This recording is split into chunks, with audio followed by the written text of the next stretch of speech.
ग्राहक सेवा उत्कृष्टता मॉडल के आधार पर सेवोत्तम मॉडल लागू करने का सुझाव दिया है। ग्राहक सेवा उत्कृष्टता मॉडल के आधार पर सेवोत्तम मॉडल लागू करने का सुझाव दिया है।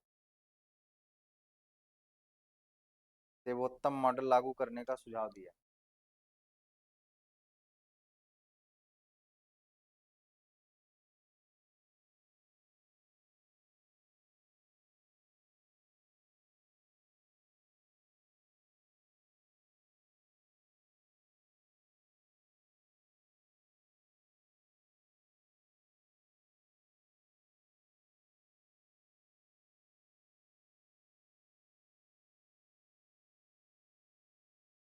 सेवोत्तम मॉडल लागू करने का सुझाव दिया जिसमें निम्नलिखित तीन तत्व शामिल हैं।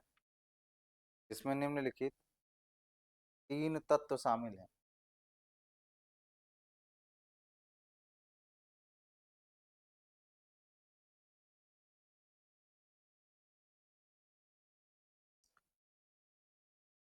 पहला लिखेगा नागरिक अधिकार पत्र को मजबूत बनाना। पहला लिखेगा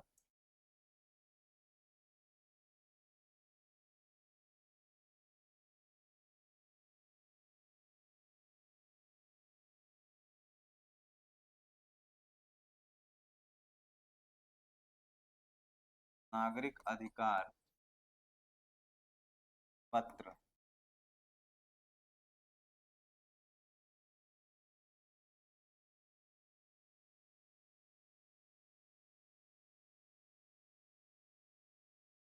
नागरिक अधिकार पत्र को मजबूत बनाना।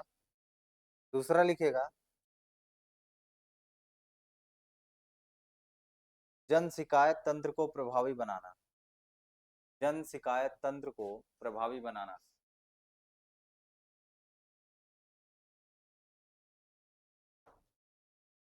जन शिकायत तंत्र को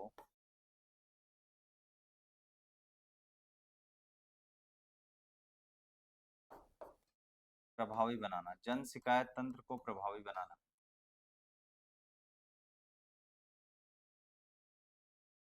पब्लिक ग्रीवांस सिस्टम।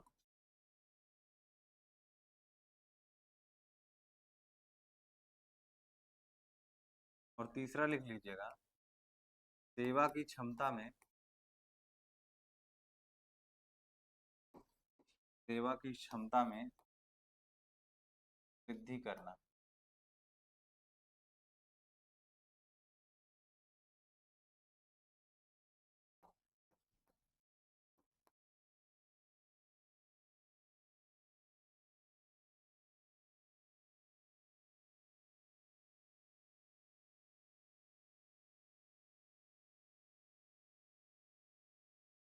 आगे लिखिएगा आयोग ने आयोग ने सेवोत्तम मॉडल को प्रभावी बनाने के लिए आयोग ने सेवोत्तम मॉडल को प्रभावी बनाने के लिए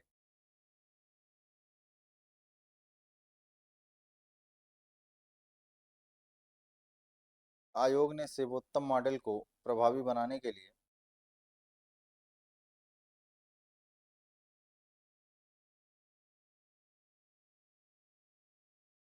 निम्नलिखित सुझाव दिए हैं। आयोग ने सेवोत्तम मॉडल को प्रभावी बनाने के लिए निम्नलिखित सुझाव दिए हैं।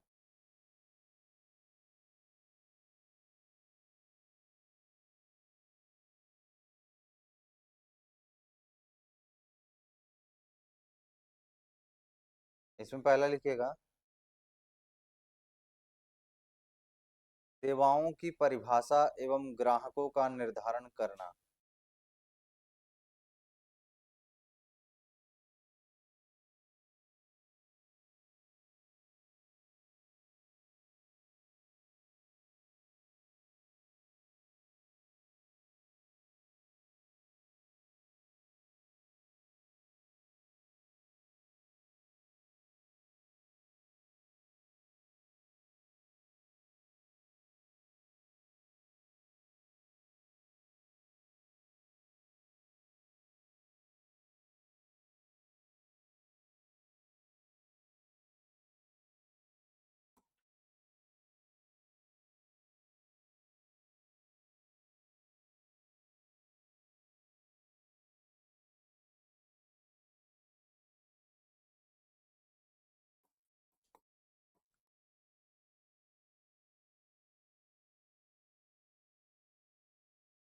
ये बताइए, लाइब्रेरी में पढ़ी थी, किसी ने देखी जाके जब मैंने बोला था उसके बाद?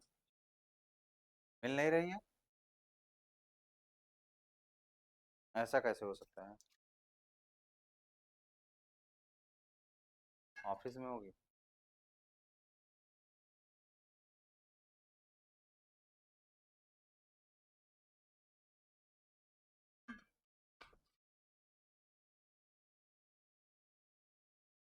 पहला आपने लिखा, देखिए, सेवाओं की परिभाषा एवं ग्राहकों का निर्धारण करना। हो गया है ना? और दूसरा लिखिए, प्रत्येक सेवा के लिए मानक एवं मानदंड की घोषणा करना।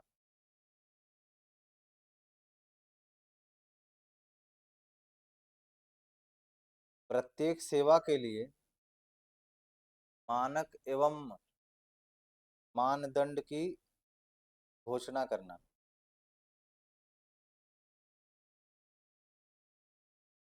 मानक एवं मानदंड की घोषणा करना। तीसरा लिखिएगा,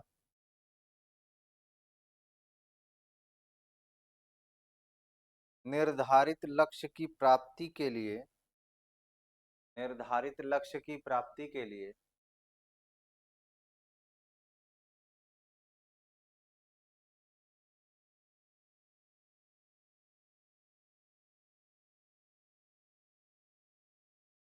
निर्धारित लक्ष्य की प्राप्ति के लिए क्षमता का विकास करना। निर्धारित लक्ष्य की प्राप्ति के लिए क्षमता का विकास करना।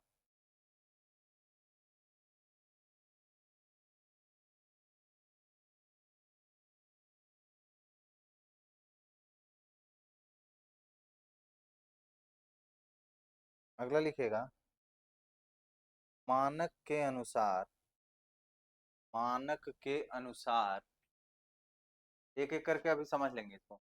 लेकिन मानक के अनुसार निष्पादन करना, निष्पादन या लागू करना। जैसा स्टैंडर्ड आपने बनाया वैसे ही लागू करना।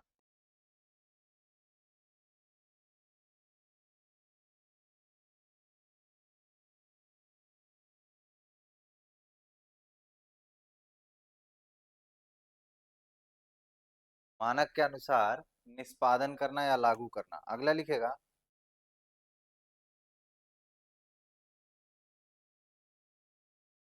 मानकों का पालन, मानकों का पालन, मानकों का पालन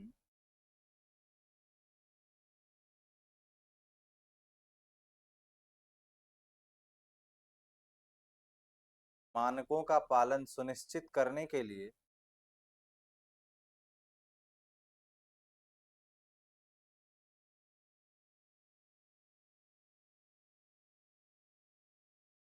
निष्पादन की निगरानी करना या मॉनिटरिंग करना।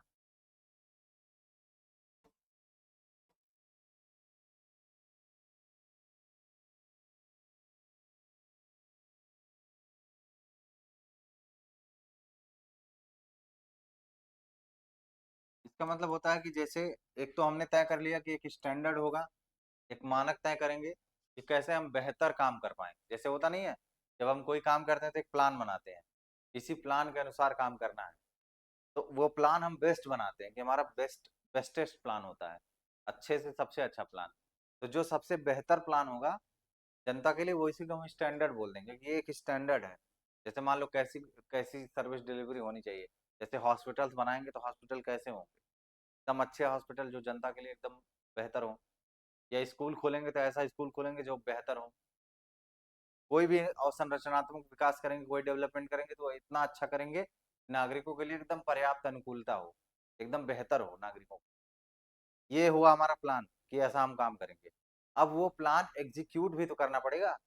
तो एक तो हमने मानक स्थापित कर लिए, मानदंड बना लिए, स्टैंडर्ड बना लिए, इसी स्टैंडर्ड पे काम करेंगे। फिर उसके बाद उस स्टैंडर्ड को लागू करना पड़ेगा। मतलब अगर अच्छा स्कूल बनाना है तो उसी हिसाब से हमको सामग्री का इस्तेमाल करना पड़ेगा ना, तभी तो वो अच्छा स्कूल बनेगा। नहीं तो अगर ये कैसे तय होगा कि वो जो स्कूल है अच्छा कैसे बनेगा? उसके लिए मॉनिटरिंग करनी पड़ेगी ना, कि जो भी सामान यूज किया जा रहा है, जो भी आइटम्स यूज हो रहे हैं, वो किस कैटेगरी के हैं, अच्छे हैं कि बुरे हैं। तो वो तो आपको मॉनिटरिंग से ही पता चलेगा।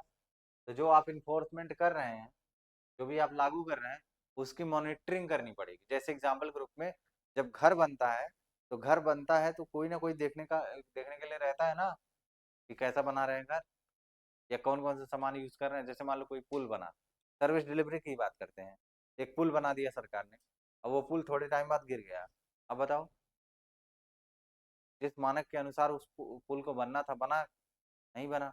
इसका मतलब हमने सही ढंग से निगरानी नहीं करी उसकी, जब पुल बन रहा था।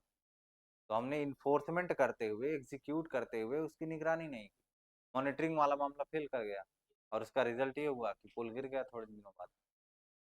तो अगर मॉनिटरिंग नहीं होगी तो जनता को वो सर्विसेज नहीं मिल पाएंगी सही, और नहीं मिल पाएंगे तो फिर आपका फिर से सिटीजन चार्टर फेल हो गया। नागरिक अधिकार पत्र एक प्रकार से क्या है, नागरिकों के अधिकारों का पत्र है, कि उनको उनके जितने अधिकार है सारे अधिकार सही ढंग से उनको मिले। तो अगर उसमें से कोई भी गड़बड़ी होगी तो उनको सही अधिकार कहाँ से मिलेगा, नहीं मिल पाएगा ना। तो उसके लिए मॉनिटरिंग करना जरूरी है कि नहीं है? It is very important. जैसे as you are studying at home, it is quite necessary for your parents कि हमेशा बार बार आपकी निगरानी करी जाए कि आप पढ़ रहे हैं। हालांकि अभी वो एज नहीं है, वो एज छोटी होती है, जैसे बच्चे छोटे होते हैं, हाई स्कूल में पढ़ते हैं या उससे छोटे होते हैं, तो माँ बाप देखते रहते हैं क्या पढ़ रहा है क्या नहीं। अभी वो एज नहीं। अब वो ना तो आपको देख के समझ पाएंगे कि आप क्या पढ़ रहे हैं, और ना तो उनको देखने की जरूरत है। क्यों? क्योंकि आप इतने capable, you are quite intelligent and very capable to understand कि आपको क्या पढ़ना है क्या नहीं पढ़ना है। ठीक है। अब वो समय चला गया आपका, वो समय दूसरा था कि लोग आपके ऊपर निगरानी करते थे, या ऊपर से देखते थे। कई बार तो लोग दरवाजा हल्का सा ऐसे खोल के झांकते थे कि देखूं पढ़ रहा है कि नहीं। और कई लोग उसमें बेवकूफ बना देते हैं। कई ट्रिक्स आपने रील उल में देखी होंगी, बच्चा पढ़ रहा है, दरवाजा खुलते ही मोबाइल ऐसे दूसरी तरफ चला जा रहा है। तो ये सब क्या है, स्केपिंग प्लान, कैसे बचे हम माँ बाप की नज़रों से। अगर वहीं आप ये सोचें कि कैसे हम खुद की नज़रों से बचे, तो बेहतर हो जाए मामला। ठीक है। लेकिन जैसे मेरे साथ एक लड़का पढ़ता था, उसका पढ़ने लिखने में बिल्कुल मन नहीं था, तो मेरे से कहता था, रोहित बाबू, ग्रेजुएशन जब करता था मेरे साथ, कहता था, रोहित बाबू, मेरे माँ बाप को लगता है कि मैं, वो मुझे पढ़ने के लिए भेज रहे हैं, और यहाँ मैं बाहर आके सुर्ती बना के खाता हूँ एकदम बढ़िया। मैंने कहा अच्छा है, तो आपने तो बहुत अच्छा बेवकूफ़ बनाया अपने माँ बाप को। और जब फेल हो गया एक बार, मतलब बीएससी में जब फेल हो गया, तो आके कह रहा है कि यार भाई, बहुत बड़ी गलती हो गई, अब फिर एक साल पढ़ना पड़ेगा, काश अगर अच्छा पढ़ लिए होते तो फेल नहीं होते। तो अगर वही निगरानी जो आप सोच रहे थे कि अपनी माँ बाप की नज़रों से बच जाए, अगर वही खुद की नज़रों से बच गए होते, काम बन गया होता आपका। इसलिए अपना गार्जियन खुद को ही बना लो, और उस गार्जियन को एकदम से स्ट्रिक्ट करो। कि हमारा गार्जियन बहुत ज़्यादा, कोई बोले कि शाम को यहाँ चलना है, तो आप बोलें कि गार्जियन बहुत स्ट्रिक्ट हैं। वो बोलेंगे अरे तुम्हारे मम्मी पापा को तो मैं जानता हूँ, वो बहुत स्ट्रिक्ट नहीं है। कहते जो मेरा गार्जियन है वो बहुत स्ट्रिक्ट है, वो नहीं अलाउ करेगा। समझ आई बात? अगर इतना गार्जियन स्ट्रिक्ट हो जाए तो काम ही बन जाएगा। आगे लिखिएगा। स्वतंत्र पद्धति द्वारा, स्वतंत्र पद्धति द्वारा, स्वतंत्र पद्धति द्वारा काम का मूल्यांकन करना। अब इसका क्या मतलब हुआ? इसका मतलब ये हुआ कि जब आपने काम कर लिया पूरा बढ़िया से, तो जैसे आप एग्जाम देते हैं ना, तो जब भी आपके एग्जाम स्कूल में एग्जाम हो जाता है, प्रैक्टिकल एग्जाम होता है, तो कोई बाहरी व्यक्ति आके चेक करता है कि आप कितने बेहतर हैं। तो स्वतंत्र पद्धति का मतलब एकदम फ्री स्टाइल में चेक करना, किसी प्रकार का दबाव ना हो। जैसे जो चेक करेगा और उसके ऊपर दबाव है कि नहीं नंबर देना ही है, तो फिर सही ढंग से कहाँ चेक हो पाएगा? चेक तो सही ढंग से तब होगा ना, जब वो एकदम पूरी तरीके से स्वतंत्र हो कि नहीं, हमारा एकदम जो स्टैंडर्डाइज जो चेकिंग होती है वैसे ही करेंगे। अगर उसमें सही पाया गया तो अच्छा है, नहीं पाया गया तो खराब है। तो स्वतंत्र पद्धति द्वारा प्रभाव का मूल्यांकन करेंगे कि इन्होंने जो स्कीम लागू करी उसका कितना प्रभाव हुआ। सही प्रभाव हुआ कि गलत हुआ कि कुछ प्रभाव नहीं हुआ, उसी हिसाब से ऑडिटिंग होगी उसकी, कि आपकी स्कीम फेल रहेगी पास रहेगी। उसको तरह तरह से आप घुमा फिरा के देख सकते हैं, अंततः मामला वही आएगा कि अगर जनता का वेलफेयर हो रहा है तो अच्छी बात है, नहीं हो रहा है तो खराब। अल्टीमेट गोल क्या है? Welfare of public. This is ultimate goal of a government and governance.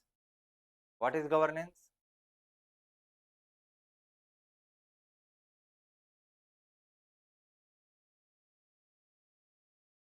The governance is what governance do, sorry, government do, and the process by which, जो प्रोसेस है मतलब कौन सी प्रक्रिया हो रही है, it is also inseparable part inseparable part of governance.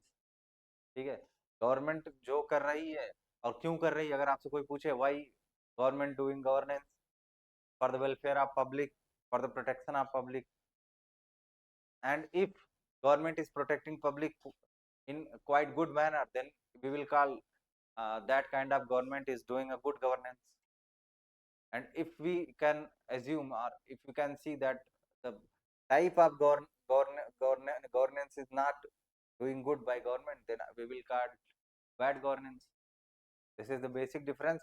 And उसके बाद जब आप और ज़्यादा गहराई में जाएंगे, फिर उसकी स्कीम्स को आप रिव्यू करना शुरू करेंगे कि उसकी स्कीम कितनी महत्वपूर्ण है, या उस स्कीम पर किसी पर्टिकुलर एक स्कीम का क्या प्रभाव रहा जनता पर। तो बहुत सारी फ्री एजेंसियां, बहुत सारे एनजीओ हर एक स्कीम की रिसर्च करते हैं कि उसका कितना व्यापक प्रभाव जनता पर पड़ा है, और जब वो उस रिजल्ट निकालते हैं तो फिर पता लग जाता है कि effect of governance on public and what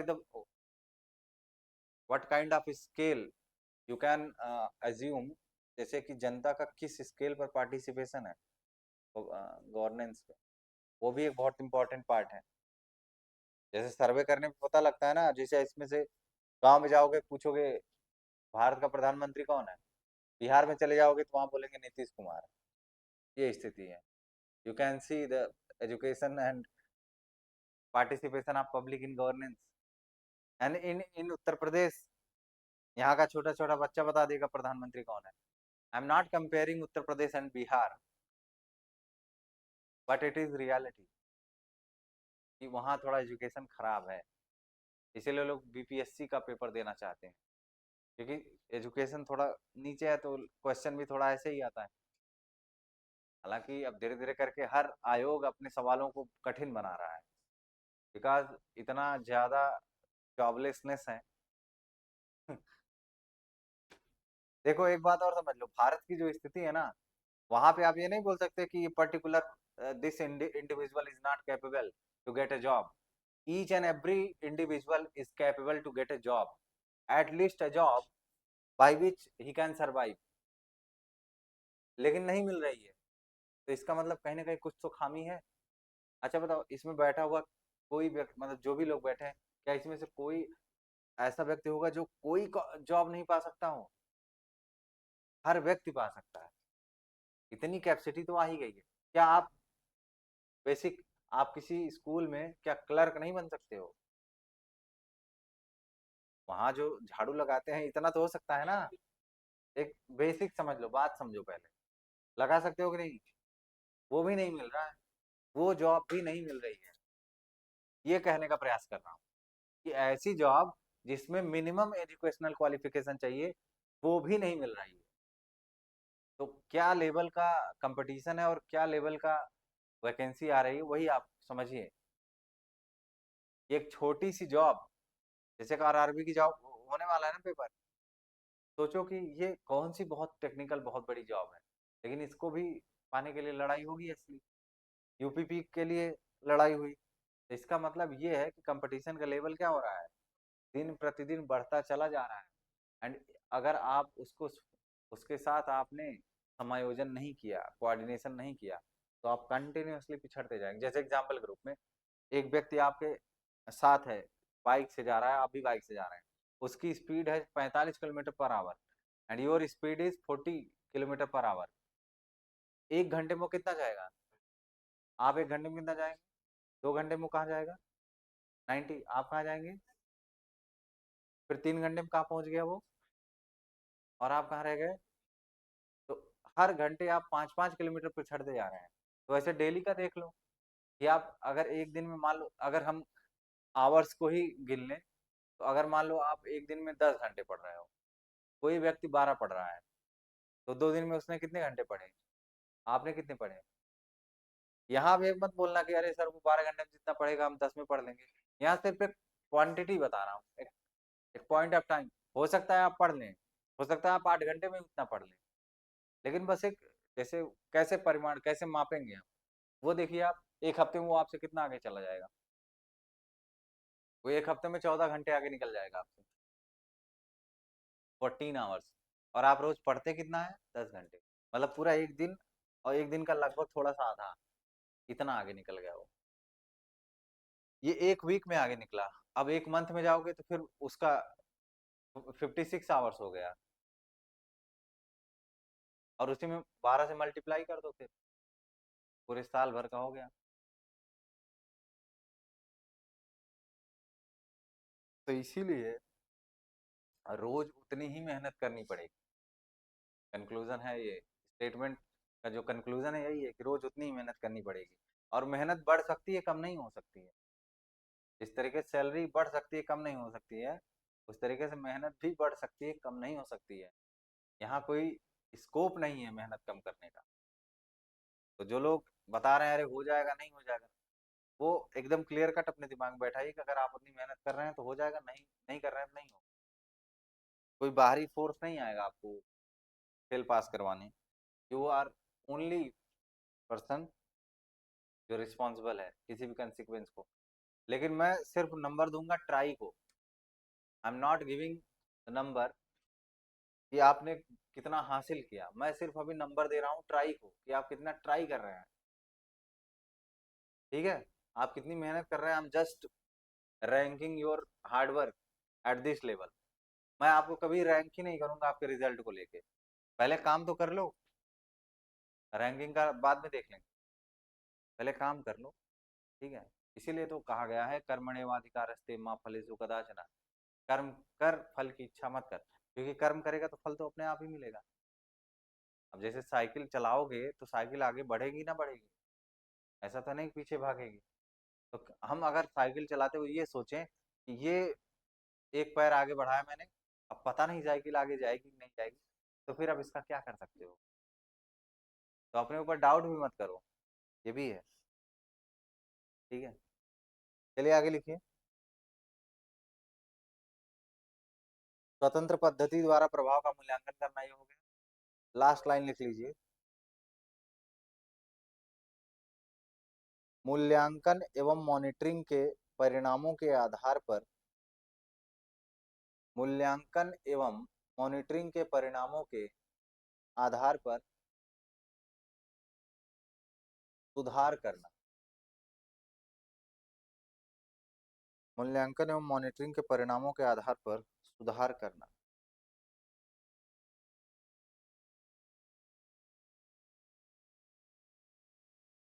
सलोनी जी, यहाँ तक हुआ था क्या आपका पहले से ही?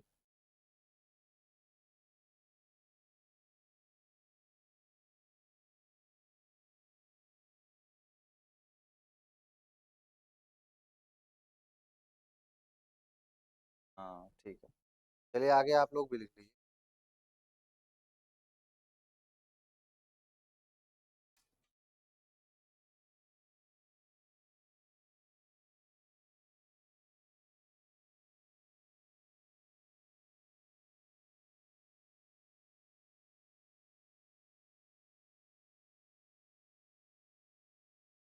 अच्छा, इसमें इंग्लिश वाले दो तीन लोग ही हैं, तो ओके ओके ओके। सॉरी, मेरे मुंह से निकल गया यार। मुझे लगा कि बहुत ज्यादा अल्पमत में है सरकार यहाँ की। तो आप लोगों को कहाँ से लिखवाना शुरू करूँ, जो आपके लिए बेस्ट रहेगा? वो 3 लिखवा दें लास्ट के, वहीं से। हम्म। हम्म।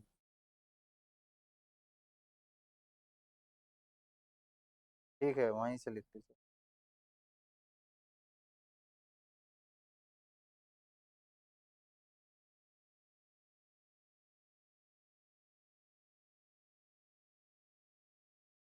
चलिए ठीक है, पहले से ही लिखवा रहे हैं, जो लिखेगा वो, जैसे जिसने लिखा हुआ है वो लिख रहे हैं, जो नहीं लिखा है वो लिखेगा। The commission has suggested, the commission has suggested, the commission has suggested, the commission has suggested the following steps.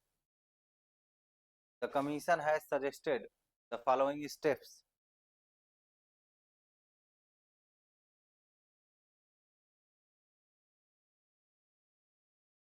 To make Sevottam model effective.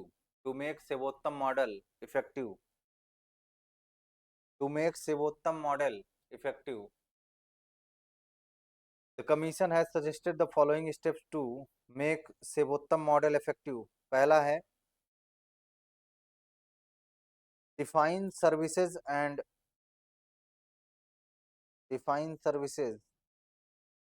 identify consumers, या determine कह सकते हो, define services and identify consumers. दूसरा लिखेगा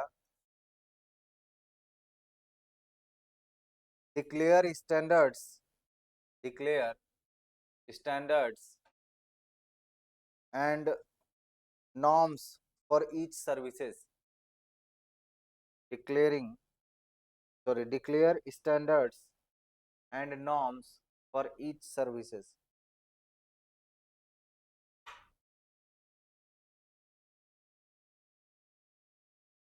अगला लिखेगा build capacity, build capacity,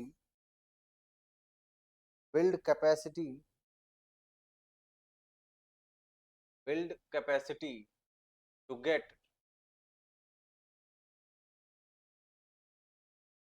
build capacity to get or achieve set targets, to get or achieve set targets.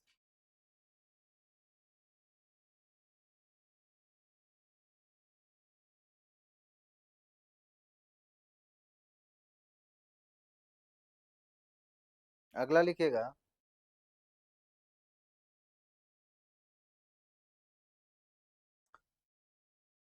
execute or implement, execute or implement, execute or implement as per standards, execute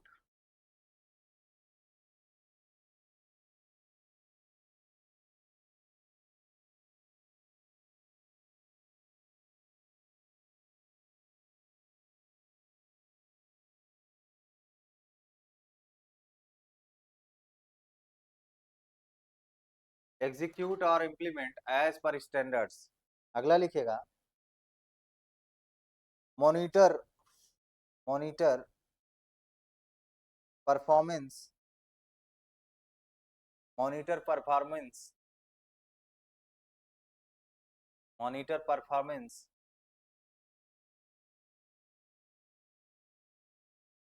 monitor performance to ensure compliance, monitor performance to ensure compliance,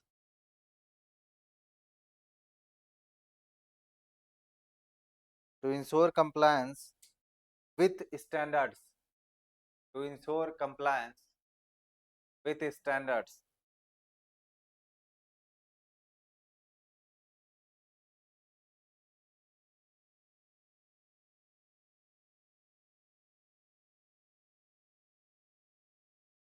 अगला लिखिएगा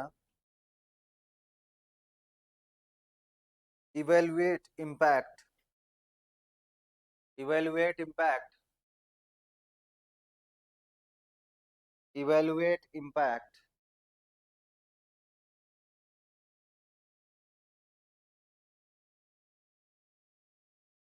evaluate impact through independent methodology, evaluate impact through independent methodology.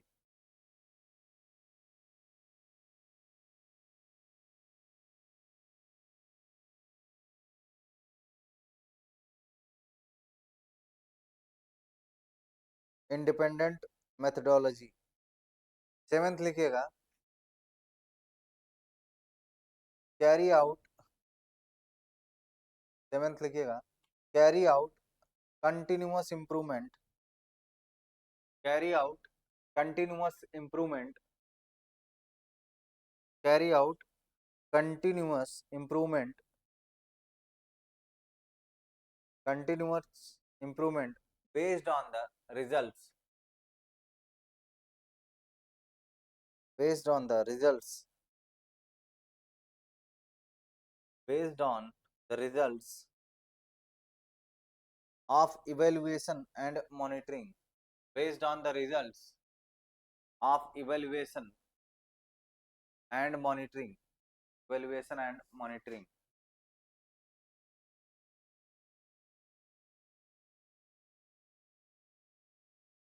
ठीक है, यहाँ तक हमने किया था, मतलब यहाँ तक पीडीएफ, मतलब यहाँ से सिर्फ 3 पॉइंट्स और थे जो ऐड मैंने करवाए, बाकी तो पुराने पीडीएफ में था ही, यही तो था ना। अच्छा, सातों ने आया, अच्छा अच्छा, तब ठीक है, चलिए ठीक है। देखिए, इसमें कुछ चीजें हैं जो आपको समझ लेनी चाहिए। एक तो ये समझना है आपको कि सेवाओं की परिभाषा में ग्राहकों का निर्धारण करना। देखो, सेवाओं की परिभाषा और ग्राहकों का निर्धारण करने का मतलब है कि ये स्कीम किसको टारगेट कर रही है, ये भी बहुत जरूरी है। और सबसे चीज, सेवाओं की परिभाषा का मतलब हुआ कि किस तरीके की सर्विस है, ये भी डिफाइन करना है। जैसे हेल्थ सर्विस है, एजुकेशन सर्विस है, क्या है ये तो अल्टीमेट पता होना चाहिए ना कि ये किस और किसको टारगेट कर रही है। जैसे बहुत सारी योजनाएं होती है जो ग्रेजुएट छात्र को टारगेट करती है, जो उनके लिए होती है। बहुत सारी योजनाएं होती है जो हाई स्कूल की छात्राओं के लिए होती है, या बहुत सारी योजनाएं होती हैं जो किसी पर्टिकुलर कम्युनिटी को होती है, या पर्टिकुलर एज ग्रुप के लोगों को होती है। तो वो हमको टारगेट करना है कि वो कंज्यूमर्स कौन है, उनको आइडेंटिफाई करना है, और वो सर्विस किस टाइप की है उसका डेफिनेशन तय करना है। ये चीज समझ में आई। जैसे सरकार क्या करती है, जब कोई योजना लागू करती है तो उसमें वो तय करती है कि ये योजना हम किसके लिए ला रहे हैं, इसका टारगेट कौन है, इसका कौन कंज्यूमर है। और कंज्यूमर इन द सेंस, ये जो स्टेक होल्डर्स होते हैं, ये जो जनता है ना, यही कंज्यूमर है। जैसे उसमें आप चाहे तो सोसाइटी, चाहे सिविल सोसाइटी ऐड कर दो, चाहे कारपोरेट क्षेत्र ऐड कर दो, चाहे आप उसको उसमें जनता को ऐड कर दो, सभी लोग तो स्टेक होल्डर्स ही है ना, सभी लोग तो कंज्यूमर है। और यहाँ गवर्नमेंट को अगर आप एक कंपनी के थ्रू या एक ऑर्गेनाइजेशन के रूप में देखें तो आप जनता को एक कंज्यूमर ही मान सकते हो। इसीलिए इसका नाम ही पड़ा है consumer citizen excellence award model.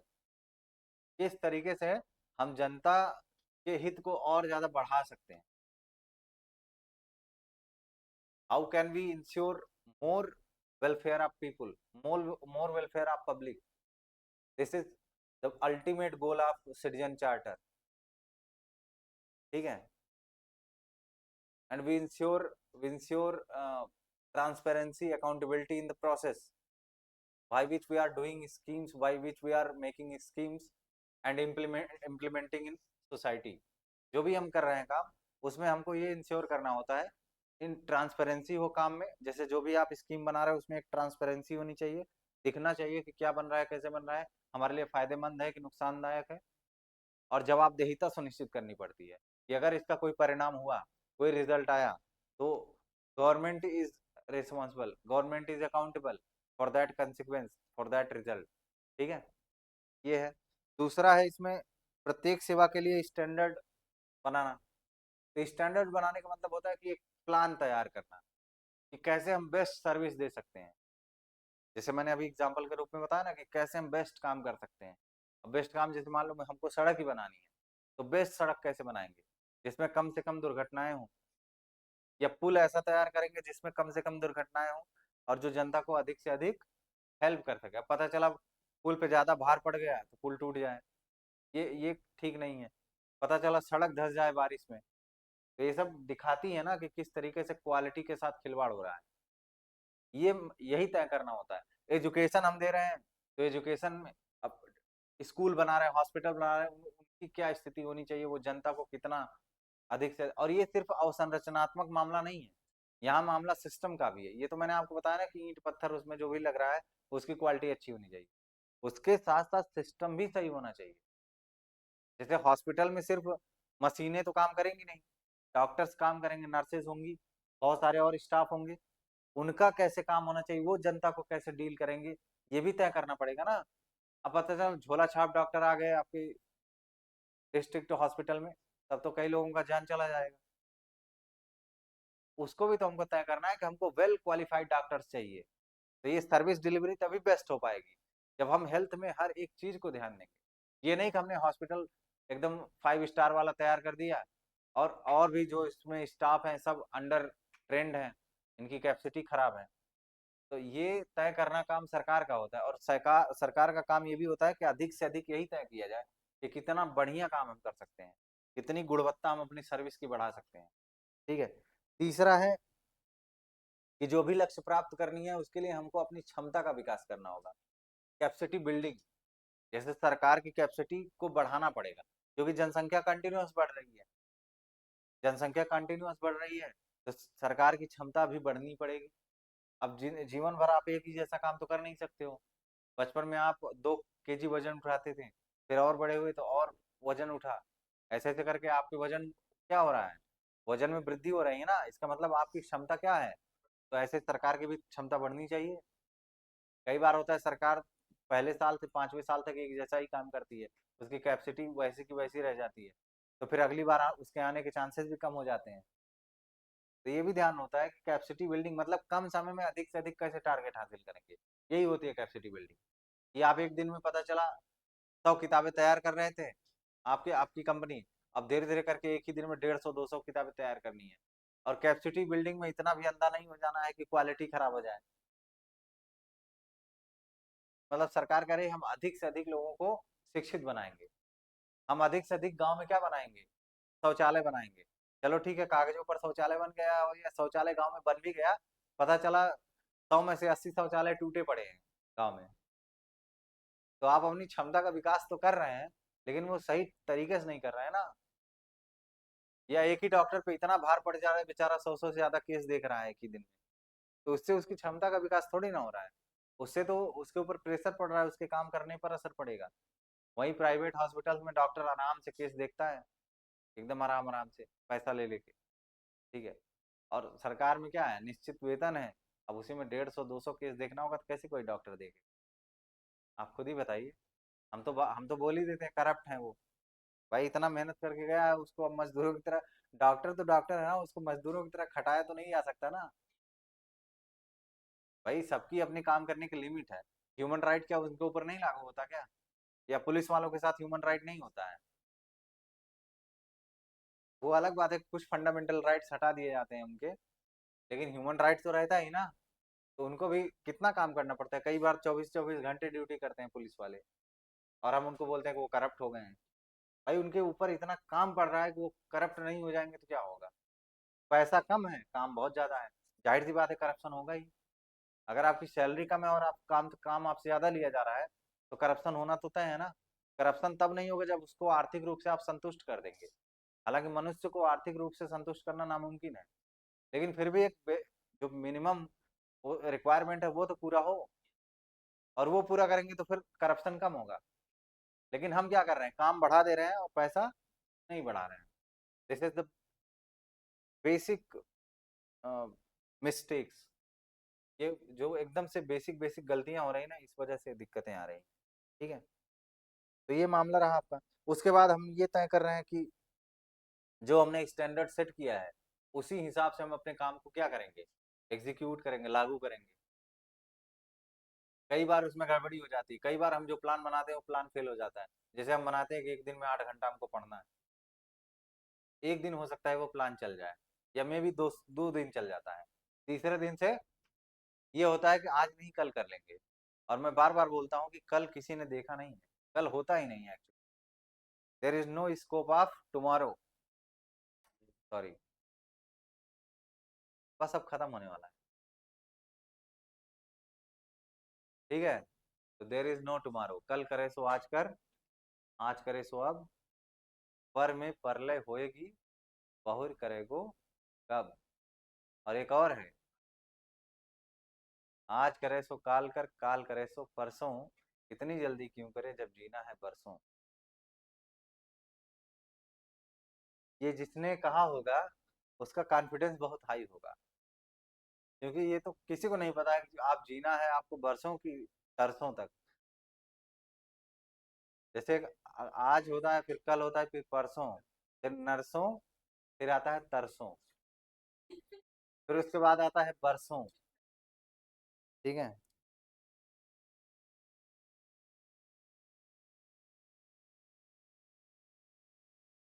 तो पढ़ाई उतनी ही करो जितना कर पाओ, और टाइम टेबल भी वही बनाओ जो पूरा कर पाओ। ठीक है। Time table highly highly idealistic time table मत बनाना। जैसे होता है ना, कई लोग एकदम भाव विभोर और टाइम टेबल बनाते हैं, आज से 12 घंटा वाला शुरू, कल से तो फाड़ देंगे पूरी किताब ही। ये मोटिवेशन ऐसे होता है। मोटिवेशन का तुम्हें बता रहा हूँ, पैरामीटर ऐसे होता है। अगर ग्राफ बनाया जाए तो अगर मोटिवेशन यहाँ है तो एम एच मतलब मोटिवेशन हाई है, और एम एल मोटिवेशन लो है। तो जैसे अगर यहाँ अगर हम,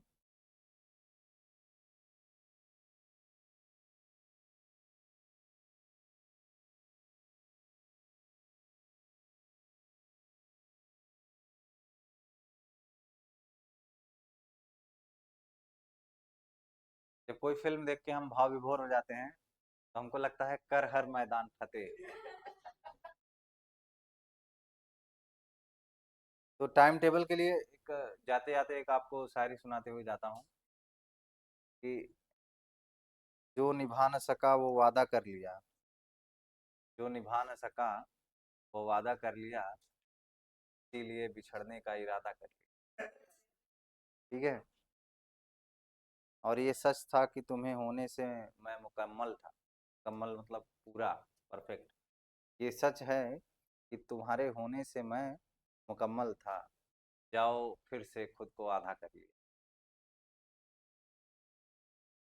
देखो कहीं हार्ट अटैक ना आ जाए।